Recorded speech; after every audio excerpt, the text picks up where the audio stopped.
Assalamualaikum warahmatullahi wabarakatuh. Sebelumnya kami mengucapkan terima kasih kepada dosen pengampu mata kuliah Farmakologi 2, Ibu Apoteker Mira Febrina Magister Sains, yang telah memberikan kami kesempatan untuk mempresentasikan hasil diskusi kami tentang anti-infeksi. Perkenalkan, nama saya Mira Dilistiana dengan NIM 2301184, dan tentunya di sini saya tidak sendiri, saya bersama rekan-rekan saya. Yang pertama itu ada Amalia Nur Rahmawati, yang kedua Amelia Saputri, yang ketiga Anggita Sabrina, yang keempat Ayu Rahmawati, yang kelima Frans Adri Varian, yang keenam Lilis Ayulasi, dan yang terakhir itu Nabila Azahra Hernita. Dan untuk materi yang pertama akan dijelaskan oleh rekan saya. Anti-infeksi. Anti-infeksi ini adalah istilah umum untuk obat yang digunakan untuk mencegah atau mengobati infeksi. Obat ini bisa berupa antibakteri, antivirus, anti jamur, atau antiparasit. Nah, secara sederhana, anti-infeksi adalah obat yang bertugas menghambat atau membunuh organisme penyebab infeksi. Nah, adapun pada video kali ini, antibakteri yang kami bahas yaitu ada obat antiparasit, obat antelmintik, obat anti malaria, obat anti tuberkulosis, dan obat anti lepra. Selanjutnya di sini ada obat antiparasit. Nah, di mana obat antiparasit ini adalah kelompok obat yang digunakan untuk mengobati infeksi yang disebabkan oleh parasit. Parasit itu sendiri adalah organisme yang hidup di dalam atau pada organisme inang dan mendapatkan makanan darinya. Di mana parasit ini seringkali merugikan inangnya. Nah, obat antiparasit ini bekerja melalui berbagai mekanisme untuk membunuh parasit, menghambat pertumbuhan atau reproduksinya, atau mengganggu proses metabolisme esensial parasit sehingga mereka tidak dapat bertahan hidup. Selanjutnya di sini ada contoh obat antiparasit yaitu metronidazole, di mana mekanismenya itu metronidazole ini merupakan produk yang aktif di dalam sel mikroorganisme, protozoa, dan anaerob. Setelah masuk ke dalam sel, gugus nitro pada metronidazole ini direduksi lalu menghasilkan metabolit reaktif yang merusak DNA dan molekul penting lainnya yang menyebabkan kematian sel. Lalu indikasinya itu ada trichomoniasis, lalu ada giardiasis, lalu ada amebiasis, lalu yang terakhir ada infeksi bakteri anaerob. Kontraindikasinya itu ada hipersensitivitas terhadap metronidazole atau nitromidazole lainnya, lalu pada trimester pertama kehamilan, dan pada penyakit hati berat.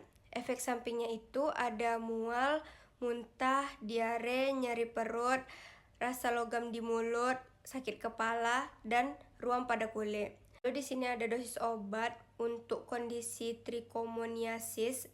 Untuk dosis dewasanya itu 250 mg 3 kali sehari selama 7 hari. Dosis alternatifnya tuh 2000 mg sebagai dosis tunggal. Dosis anak-anaknya itu 40 mg per kilogram berat badan sebagai dosis tunggal, atau 5-30 mg per kilogram berat badan per hari yang dibagi dalam 2-3 kali pemberian. Dosis maksimalnya itu 2000 mg per dosis. Baik, selanjutnya saya akan menjelaskan materi albendazole antihelmintik. Mekanisme kerjanya yaitu albendazole bekerja dengan menghambat pembentukan mikroorganisme dalam sel parasit. Mikrobulus penting untuk berbagai fungsi sel, termasuk penyerapan glukosa. Selanjutnya itu ada indikasi infeksi cacing, usus tunggal, atau campuran seperti cacing gelang atau Acharia umbrica, cacing cambuk, dan infeksi cacing pita. Selanjutnya itu ada kontraindikasi yaitu hypernegativitas terhadap benidizole atau komponen lain dalam formulasi. Selanjutnya yaitu efek samping nyeri perut, mual, muntah, diare, sakit kepala, pusing, kerontokan rambut, sementara reaksi alergi. Yaitu selanjutnya dosis kondisi infeksi cacing tambang atau infeksi cacing kremi dewasa anak 2 tahun ke atas, yaitu 400 mg sebagai dosis tunggal. Anak-anak usia 1-2 tahun 200 mg sebagai dosis tunggal, dosis maksimal 200 mg. Baik, selanjutnya itu ada ivermectin. Mekanisme kerjanya itu humectin bekerja dengan mengikat saluran klorida yang diatur oleh glutamat yang terdapat pada saraf dan sel otot intravertebrata, atau pengikatan ini mengikat permeabilitas. Ini ada indikasi onchocerciasis dan strongyloidiasis, scabies, dan pediculosis. Baik, selanjutnya itu ada kontraindikasi hypersensitivitas terhadap ivermectin. Tidak dianjurkan pada anak dengan berat badan kurang dari 15 kg, yaitu kehamilan dan ibu menyusui, kecuali jika manfaatnya lebih besar daripada risiko. Untuk efek samping yaitu pusing, mual, diare, gatal, demam, gatal ruam, nyeri otot, dan sendi. Untuk dosisnya itu kondisi strongyloidiasis untuk dewasa dan anak dengan berat badan 15 kg ke atas atau itu 200 mg. Untuk berat badan kilogram per berat badan sebagai dosis tunggal untuk 1-2 hari. Baiklah, selanjutnya kita masuk pada obat antielmitik. Nah, mungkin sebagian dari teman-teman udah nggak asing lagi dengan obat antielmitik, atau mungkin sebagian dari teman-teman udah pernah mengkonsumsi dari obat antielmitik ini sendiri. Nah, jadi sebenarnya apa sih obat antielmitik itu? Nah, jadi obat antielmitik itu adalah kelompok obat yang digunakan untuk mengobati infeksi yang disebabkan oleh cacing parasit, baik dari kelompok nematoda, cestoda, maupun trematoda. Infeksi ini tuh sering terjadi di daerah dengan sanitasi yang buruk dan dapat menimbulkan gangguan kesehatan, mulai dari gangguan pencernaan, anemia, hingga keterlambatan tumbuh kembang pada anak. Nah, jadi pemilihan obat antielmitik ini itu didasarkan pada jenis cacing, tingkat infeksi, dan usia pasien. Baik, selanjutnya kita masuk pada mekanisme kerja dari obat antielmitik. Nah, yang pertama itu ada albendazol, yang kedua itu ada mebendazol. Nah, albendazol dan mebendazol ini dari golongan yang sama dan mekanisme kerjanya itu juga sama. Kita bahas dulu yang pertama itu ada albendazol. Nah, dia ini tuh adalah golongan benzimidazol. Albendazol ini bekerja dengan menghambat polimerisasi tubulin dalam sel cacing sehingga mengganggu fungsi mikrotubulus yang penting untuk penyerapan glukosa. Nah, jadi tanpa energi yang cukup, cacing akan mengalami kelumpuhan dan mati. Obat ini itu berspektrum luas terhadap berbagai jenis nematoda dan beberapa cestoda. Selanjutnya itu ada mebendazol, yaitu golongan benzimidazol. Nah, jadi mebendazol itu tuh memiliki mekanisme kerja yang sama dengan albendazol seperti yang sudah saya sampaikan. Nah, jadi dia tuh menghambat pembentukan mikrotubulus sehingga mengganggu penyerapan nutrisi cacing. Nah, obat ini tuh efektif untuk infeksi nematoda di saluran cerna, terutama untuk pengobatan massal. Yang ketiga itu ada pirantel pamoat. Nah, dia itu golongan imidazotiazol. Untuk pirantel ini bekerja dengan menginduksi depolarisasi neuromuskular pada cacing, sehingga menyebabkan kelumpuhan spastik yang membuat cacing akan terlepas dari dinding usus dan dikeluarkan melalui feses. Nah, obat ini itu sangat efektif untuk cacing kremi dan cacing gelang. Yang keempat itu ada praziquantel, yaitu golongan isoquinolin pirazin. Nah, praziquantel ini tuh meningkatkan permeabilitas membran sel cacing terhadap ion kalsium, sehingga menyebabkan kontraksi otot yang hebat, kelumpuhan, dan kematian pada cacing. Nah, obat ini tuh sangat efektif terhadap trematoda dan cestoda. Baiklah, selanjutnya yaitu ada indikasi obat antielmintik.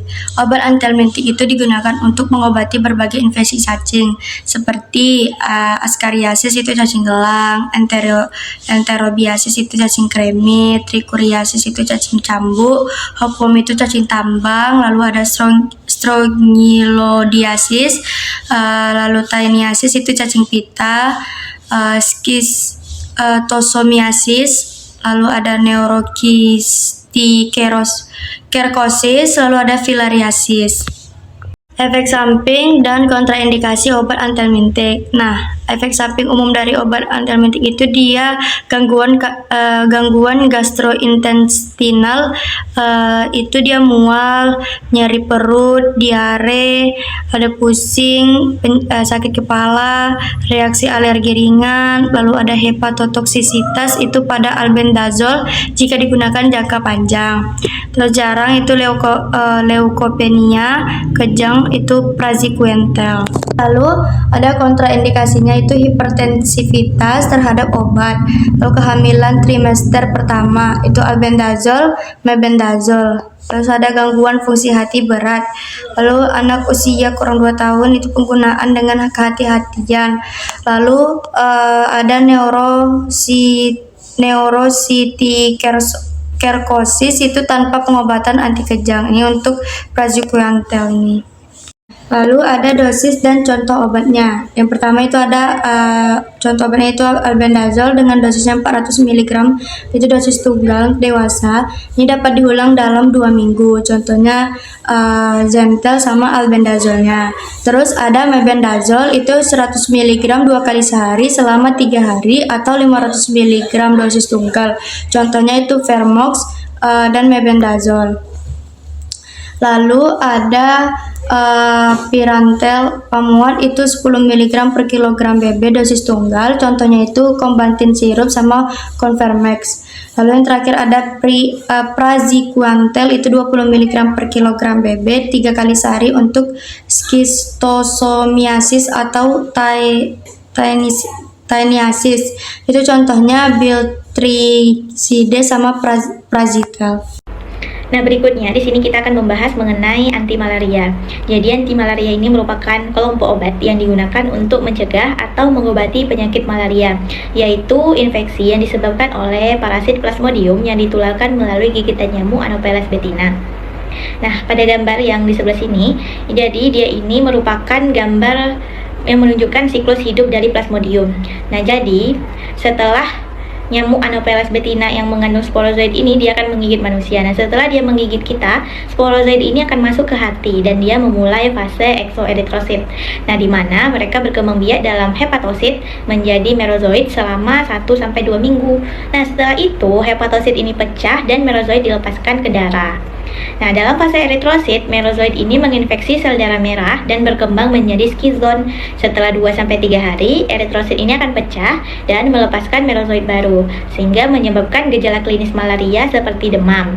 Lalu pada P. vivax dan P. oval, sebagian sporozoid itu bisa menjadi hipnozoid yang dorman di hati dan menyebabkan relapse berbulan-bulan atau bertahun-tahun. Nah, yang selanjutnya itu pengobatan untuk anti malaria. Yang pertama itu ada kloroquine, itu bekerja dengan menargetkan parasit pada fase eritrotistik di dalam sel darah merah. Parasit Plasmodium memecah hemoglobin untuk mendapatkan nutrisi yang menghasilkan hem bebas bersifat toksik bagi parasit itu sendiri. Kemudian klorofin menghambat proses detoksifikasi hem tersebut sehingga hem toksik menumpuk dan membunuh parasit. Dengan menghentikan parasit, kerusakan sel darah merah juga berkurang sehingga gejala seperti demam, anemia itu dapat dicegah. Nah, kemudian untuk contoh obat itu ada pada tabel, bisa teman-teman baca. Kemudian untuk indikasinya itu tentu saja untuk malaria sensitif kloroquine. Kemudian untuk kontraindikasinya hipersensitivitas, retinopati, gangguan saraf pusat, dan untuk efek sampingnya ada pruritus, mual, muntah, gangguan retina, dan sakit kepala. Dan untuk dosisnya itu 1000 mg kloroquine fosfat itu untuk awal, lalu dilanjutkan 500 mg pada jam ke-6, 24, dan 48. Nah, selanjutnya itu ada dari artemisinin dan turunannya. Nah, artemisinin dan turunannya ini itu bekerja dengan menargetkan parasit aktif pada fase eritrositik, terutama pada tahap tropozoid. Nah, obat ini menghasilkan radikan bebas yang merusak protein serta membran parasit secara langsung. Kerusakan ini menghentikan siklus replikasi parasit dalam sel darah merah sehingga mencegah pecahnya sel darah merah yang menyebabkan demam dan anemia. Untuk contoh obatnya itu ada artesunat, kemudian bisa teman-teman baca juga. Dan untuk indikasinya untuk malaria berat, terapi kombinasinya. Kemudian untuk kontraindikasi itu hipersensitivitas, lalu untuk efek sampingnya itu mual, pusing. Kemudian untuk dosisnya bisa teman-teman lihat pada tabel. Nah, selanjutnya itu ada dari mefloquine. Mefloquine ini memiliki mekanisme kerja yang mirip dengan kloroquine dengan target pada fase eritrositik. Nah, obat ini mengganggu pengolahan hem di dalam parasit, menyebabkan akumulasi hem toksik yang berujung pada kematian parasit darah. Dengan demikian, mefloquine membantu mengatasi gejala klinis malaria seperti demam dan anemia. Untuk contoh obat yang beredar itu adalah Riam, mefloquine HCl itu yang generiknya. Kemudian untuk indikasinya itu untuk malaria P. falciparum resistant chloroquine, dan untuk kontraindikasinya itu untuk gangguan psikiatri, epilepsi, dan juga hypersensitivitas. Nah, adapun efek samping dari obat ini itu bisa menyebabkan halusinasi, depresi, mual, dan insomnia. Untuk dosisnya itu 750 mg di awal, lalu dilanjutkan 500 mg setelah 6-8 jam. Lalu selanjutnya ada dari Primaquine, itu mekanisme kerjanya menargetkan fase hepatik laten, yakni bentuk hipozoid di hati. Obat ini memicu stres oksidatif pada mitokondria parasit sehingga bentuk dormain ini mati. Dengan membasmi hipozoid, Primaquine efektif mencegah kekamukan relapse pada infeksi P. vivax dan P. oval. Untuk contoh obatnya itu ada Primaquine generik dan Primaquine fosfat. Kemudian untuk indikasinya ini dia mengeliminasi hipnozoid P. vivax dan P. oval, itu mencegah relapse. Untuk kontraindikasinya itu defisiensi gen 6PD, kehamilan, menyusui tanpa tes gen 6PD. Untuk efek sampingnya hemolisis, mual, dan nyeri perut. Untuk dosisnya itu 15 mg per hari selama 14 hari atau 0,25 sampai 0,5 mg per kilogram berat badan untuk perharinya. Selanjutnya itu ada dari Atovaquone Proguanil. Keduanya ini merupakan kombinasi obat yang menargetkan parasit di fase hati dan darah. Atovaquone bekerja menghambat fungsi mitokondria parasit, sedangkan Proguanil menghambat sintesis DNA. Nah, dengan cara ini keduanya menghentikan perkembangan parasit sejak fase hati sampai fase eritrositik, sehingga mencegah timbulnya gejala klinis. Untuk contoh obat yang beredar itu ada Malaron dan Malatex. Untuk indikasinya itu malaria P. falciparum, ini termasuk juga profilaksis. Untuk kontraindikasinya itu penderita gagal ginjal berat dan hipersensitivitas. Untuk efek sampingnya itu bisa menyebabkan mual, muntah, ruam, diare, dan nyeri perut. Untuk dosis dewasa 4 tablet per hari selama 3 hari. Kemudian ada dari golongan antibiotik itu ada doxycycline. Dia ini dia menargetkan organel apikoplas pada parasit selama fase darah. Keduanya menghambat sintesis protein yang penting bagi pertumbuhan dan reproduksi parasit. Karena itu obat ini biasanya digunakan sebagai terapi tambahan atau untuk pencegahan, guna memperkuat efek pengobatan utama dan pencegahan perkembangnya parasit. Untuk contoh obatnya doxycycline itu ada Doxoral, Doxicor, dan Fibramycin. Untuk indikasinya itu sebagai terapi tambahan malaria P. falciparum dan propilaksis. Untuk kontraindikasinya itu pada orang yang hamil, kemudian anak kurang dari 8 tahun, dan alergi tetrasiklin. Untuk efek sampingnya itu bisa menyebabkan fotosensitivitas, gangguan pencernaan, dan esofagitis. Untuk dosis dewasanya itu 100 mg per hari selama 7 hari setelah terapi awal, misalnya tadi yang artesunat. Baiklah, selanjutnya itu adalah antituberkulosis, di mana tuberkulosis ini adalah salah satu penyakit kronik menular yang disebabkan oleh bakteri Mycobacterium tuberculosis. Nah, bakteri ini dia berbentuk batang dan bersifat tahan asam sehingga dikenal dengan basil tahan asam atau yang disingkat dengan BTA. Sebagian besar kuman TB sering ditemukan menginfeksi parenkim paru dan menyebabkan TB paru. Namun bakteri ini juga memiliki kemampuan menginfeksi organ tubuh lainnya atau disebut dengan TB ekstrak paru, seperti di pleura, kelenjar limfe, tulang, dan organ ekstrak paru lainnya. Di slide itu terdapat gambar di mana bakteri menyerang paru dengan cara memunculkan plak pada sebagian paru-paru kanan yang berwarna putih itu. Lalu di tahap selanjutnya itu plak mulai berubah menjadi lubang, dan selanjutnya itu pembentukan berbagai rongga dan erosi bronkus. Jadi awalnya itu bakteri menempel di paru, jadi nanti menyebabkan paru-paru yang berlubang dan menyebabkan penyebaran semakin luas. Nah, di antituberkulosis ini kami membahas 5 jenis obat. Yang pertama itu adalah isoniazid, rifampicin, pyrazinamide, ethambutol, dan streptomycin. Untuk isoniazid itu dia bakterisidal, rifampicin juga bakterisidal, Pyrazinamide juga bakterisidal, sedangkan etambutol itu dia bakteriostatik, dan untuk streptomycin dia juga bakterisidal. Nah, selanjutnya itu adalah mekanisme kerja obat antituberkulosis. Yang pertama itu adalah isoniazid atau INH. Nah, INH ini dia menghambat sintesis mucolytic acid pada dinding sel bakteri sehingga menyebabkan dinding sel rusak dan bakterinya mati. Selanjutnya itu adalah rifampicin. Nah, rifampicin ini dia menghambat enzim RNA polimerase sehingga sintesis RNA dan protein bakterinya terhenti. Nah, selanjutnya itu adalah pyrazinamide. Nah, pyrazinamide ini aktif dalam lingkungan asam seperti fagolisosom sehingga dapat mengganggu membran dan metabolisme bakteri itu dalam fase laten. Selanjutnya itu adalah etambutol. Nah, etambutol ini menghambat pembentukan arabinogalaktan, itu komponen penting dinding sel sehingga memperlemah struktur sel bakteri.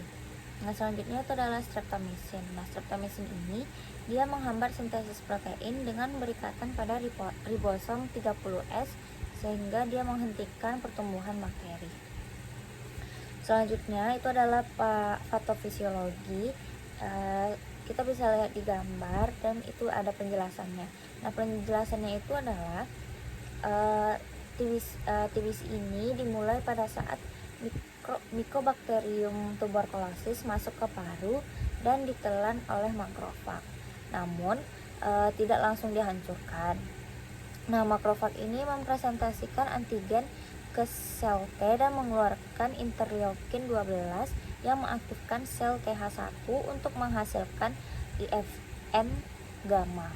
Nah, IFN gamma ini mengaktifkan makrofag sehingga bisa membunuh NTB. Nah, jika tidak berhasil, makrofag mengeluarkan TNF dan kemokin untuk merekrut sel imun lain dan membentuk granuloma guna membatasi infeksi. Nah, MTB ini bisa tetap hidup dalam granuloma atau infeksi laten atau aktif kembali saat imunitas tubuh menurun. Kemudian ada efek samping obat dari antituberkulosis. Yang pertama isoniazid, neuropotik perifer, itu terjadi pada fungsi hati dan kejang. Yang kedua yaitu ada rifampicin. Efek samping itu sindrom flu, urin merah, gangguan hati, dan sesak nafas. Yang ketiga ada pyrazinamide, itu terjadi pada fungsi hati, gangguan gas endotermal. Yang keempat ada streptomycin, itu nyeri pada suntikan, gangguan keseimbangan atau pendengaran, antifilaksi anemia. Yang kelima ada etambutol, itu terjadi pada penglihatan, neurotis perifer, dan buta warna. Indikasi obat antituberkulosis. Yang pertama ini, obat tuberkulosis digunakan sebagai pengobatan tuberkulosis aktif, yang dimana di dalam ini terdapat regimen kombinasi untuk tuberkulosis paru dan ekstraparu. Yang kedua yaitu ada propikasi tuberkulosis laten, yang dimana terutama dengan isoniazid pada individu dengan risiko tinggi seperti penderita HIV atau kontak erat dengan pasien tuberkulosis aktif. Yang selanjutnya itu ada indikasi spesifik perobatan. Yang pertama ada isoniazid sebagai tuberkulosis aktif dan tuberkulosis laten.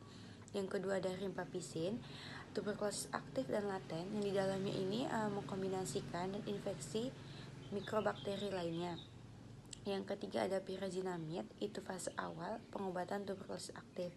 Yang keempat ada etambutol sebagai tuberkulosis aktif, terutama untuk mencegah resistensi. Yang selanjutnya itu ada streptomycin, tuberkulosis aktif, terutama pada kasus tuberkulosis resistensi obat atau intoleransi terhadap obat lainnya. Baiklah, selanjutnya itu ada kontraindikasi obat antituberkulosis. Yang pertama ada isoniazid, dia sebagai hipersensitivitas terhadap inhibitor gangguan hati barat. Yang kedua ada rifampicin, hipersensitivitas terhadap rifampicin penggunaan bersamaan dengan obat yang berinteraksi signifikan seperti inhibitor dan pertase HIV. Yang ketiga yaitu ada pyrazinamide, penyakit hati berat atau asam urat tinggi atau GOT, hipersensitivitas terhadap PZA. Yang keempat ada etambutol, dia neuritis optik atau gangguan penglihatan. Hipersensitivitasnya itu terhadap PMB anak-anak yang belum dapat melaporkan gangguan penglihatannya atau karena sulit memantau efek samping. Yang kelima ada streptomycin sebagai hipersensitivitas terhadap anigloksida kehamilan atau resiko otot sintetis pada janin. Selanjutnya itu ada contoh obat yang beredar pada antituberkulosis, yang dimana contoh merek dagang obat. Yang pertama ada ethambutol 250 mg, contoh merek dagangnya ada Tibitol. Yang kedua ada ethambutol 500 mg, contoh merek dagang ada Bacbutal. Yang ketiga ada isoniazid 300 mg, contoh merek dagangnya ada Capedoxin. Yang selanjutnya ada inhibitor 300 mg, vitamin B6 10 mg. Itu ada Suprazid 300. Yang kemudian ada inhibitor 400 mg, vitamin B6 10 mg. Contoh merek dagangnya itu ada Inoxin, Phaedoxin Forte, dan Suprazinate Forte. Selanjutnya kita masuk kepada obat anti lepra. Lepra atau yang juga dikenal sebagai penyakit Hansen merupakan penyakit infeksi kronis yang disebabkan oleh bakteri Mycobacterium leprae. Bakteri ini bersifat tahan asam dan memiliki waktu pertumbuhan yang sangat lambat, sehingga gejalanya berkembang secara perlahan dan kerap tidak disadari pada awal infeksi. Lepra terutama menyerang kulit, saraf perifer, mukosa saluran pernapasan bagian atas, dan mata. Jika tidak obati dengan tepat, lepra dapat menyebabkan komplikasi serius seperti kerusakan saraf, hilangnya fungsi anggota tubuh, dan kecacatan permanen.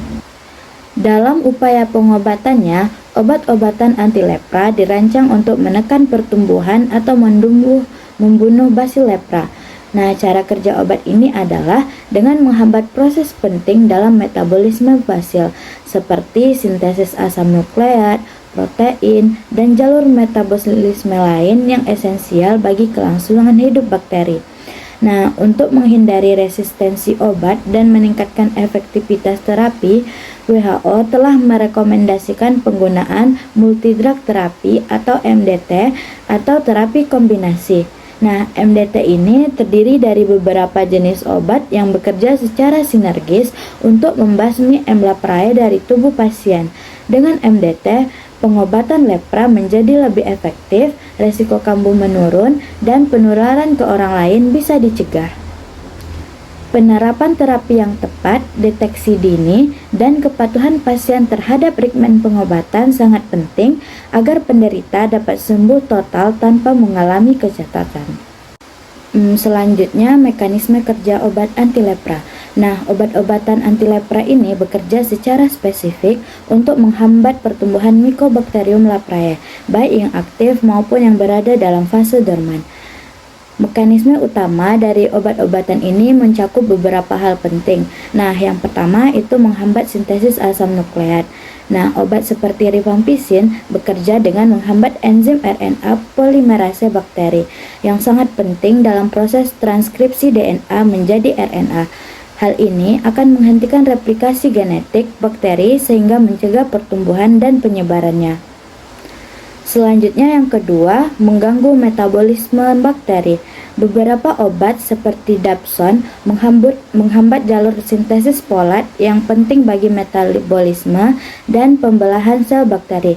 Tanpa folat, bakteri tidak bisa menghasilkan komponen penting untuk kelangsungan hidupnya. Nah, yang ketiga, membunuh basil lepra aktif maupun dorman. Nah, kombinasi terapi memastikan bahwa bakteri yang aktif langsung dimatikan. Sementara basil yang sedang dorman atau yang biasanya lebih sulit dibunuh juga bisa diatasi secara bertahap selama pengobatan jangka panjang. Nah, selain itu, penggunaan terapi kombinasi atau multidrug terapi atau MDT sangat penting. Nah, tujuan utama MDT itu adalah yang pertama, mencegah resistensi obat. Nah, bila hanya satu obat digunakan, Mycobacterium leprae dapat mengalami mutasi dan menjadi resisten. Nah, dengan kombinasi beberapa obat, resiko ini dapat dikurangi secara signifikan. Yang kedua, mengatasi semua fase pertumbuhan basil. Karena Mycobacterium leprae tumbuh lambat dan berada dalam berbagai fase pertumbuhan dalam tubuh, Kombinasi obat memastikan bahwa semua basil, baik yang sedang membelah maupun yang dorman, dapat ditergatkan secara efektif.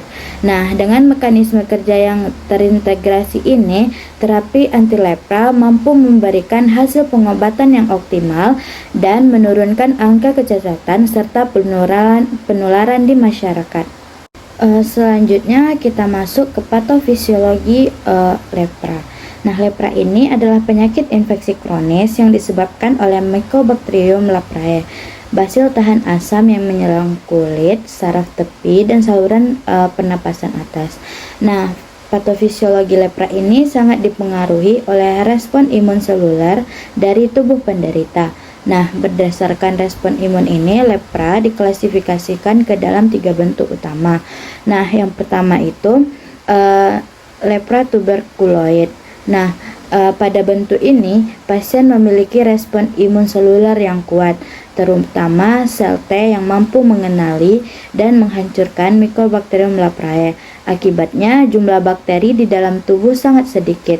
Lesi kulit biasanya terbatas, kering, dan hipopigmentasi, serta sering disertai kerusakan sel lokal, kerusakan saraf lokal. Karena respon imun cukup efektif, lepra jenis ini lebih ringan dan tidak dapat menular. Nah, yang kedua, lepra lepromatosa. Nah, sebaliknya untuk bentuk lepromatosa ini terjadi pada individu dengan imunitas seluler yang lemah.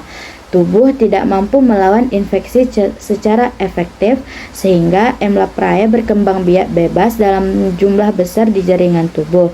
Lesi kulit yang muncul biasanya luas, simetris, dan dapat berupa nodul, plak, atau makula. Bentuk ini sangat menular karena jumlah basil yang tinggi. Nah, yang ketiga, basil berkembang lambat atau terapi jangka panjang. M. leprae memiliki waktu replikasi yang sangat lambat, sekitar 12-14 hari sekali. Berbeda dengan banyak bakteri lain yang berkembang biak dalam hitungan jam. Karena pertumbuhan bakteri ini lambat, pengobatan harus berlangsung dalam jangka panjang, biasanya 6 bulan hingga lebih dari 12 bulan tergantung jenis lepranya.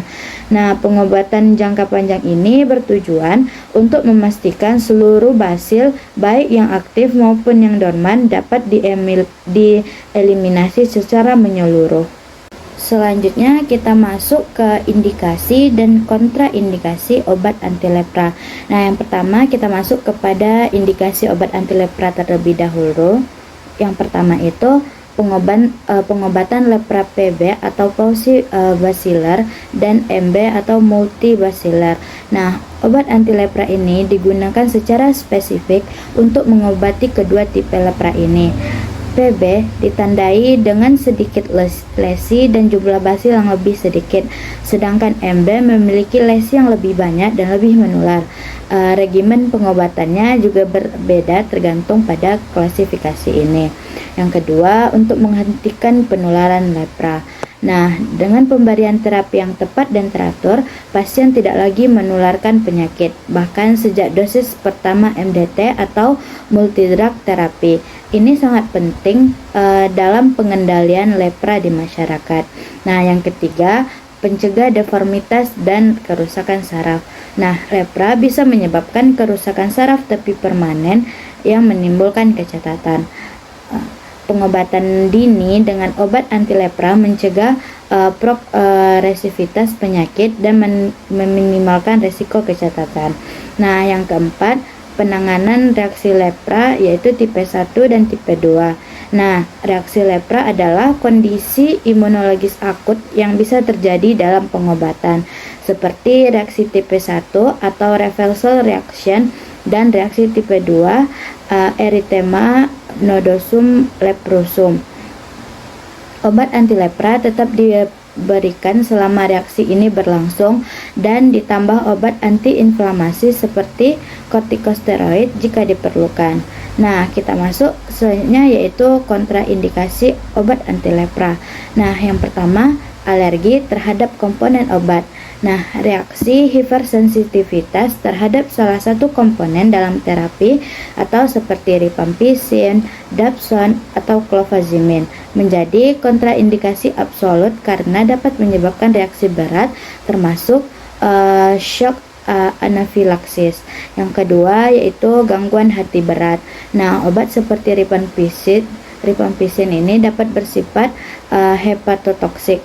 Oleh karena itu, pada pasien dengan gangguan fungsi hati yang berat, pemberian obat ini harus sangat hati-hati atau dihindari. Nah, yang ketiga yaitu anemia berat atau defisiensi G6PD. Nah, dapsone dapat menyebabkan hemolisis, terutama pada pasien dengan defisiensi G6PD. Ini bisa berakibat fatal jika tidak dikenali sejak awal. Nah, yang keempat, kehamilan dan laktasi atau beberapa obat. Nah, beberapa obat anti lepra seperti clofazimine tidak direkomendasikan selama kehamilan karena resiko terhadap janin. Konseling harus dilakukan sebelum pemberian terapi. Nah, yang terakhir yaitu interaksi obat yang memperberat toksisitas. Nah, obat anti lepra dapat berinteraksi dengan obat lain yang digunakan pasien yang bisa meningkatkan efek samping atau toksisitas terutama terhadap hati dan ginjal. Baiklah, selanjutnya kita masuk kepada efek samping obat anti lepra. Nah, obat anti lepra meskipun efektif dalam membunuh Mycobacterium leprae dapat menimbulkan berbagai efek samping yang perlu dikenali sejak dini untuk mencegah komplikasi lebih lanjut. Nah, berikut ada beberapa efek samping yang umum terjadi. Yang pertama, ada gangguan hati atau hepatotoksik. Nah, beberapa obat seperti rifampicin dapat menyebabkan hepatotoksitas. Ini ditandai dengan peningkatan enzim hati atau SGOT atau SGPT, ikterus, mual, dan lemas. Oleh karena itu, fungsi hati perlu dipantau secara berkala, terutama pada pasien dengan riwayat penyakit hati sebelumnya. Nah, yang kedua, hemolisis dan methemoglobinemia. Dapsone, salah satu komponen utama terapi lepra, diketahui dapat menyebabkan hemolisis, terutama pada pasien dengan defisiensi G6PD. Selain itu, dapsone juga bisa menyebabkan methemoglobinemia, suatu kondisi di mana kadar methemoglobin meningkat sehingga mengganggu transportasi oksigen dalam darah. Yang ketiga, reaksi alergi kulit. Nah, obat anti lepra bisa menyebabkan reaksi hipersensitivitas berupa ruam, pruritus atau gatal-gatal, urtikaria, bahkan reaksi yang lebih berat seperti sindrom Stevens-Johnson pada kasus langka. Reaksi ini memerlukan penghentian obat dan penanganan segera. Yang keempat, ada gangguan saluran cerna. Efek samping yang sering dilaporkan meliputi mual, muntah, diare, dan sakit perut.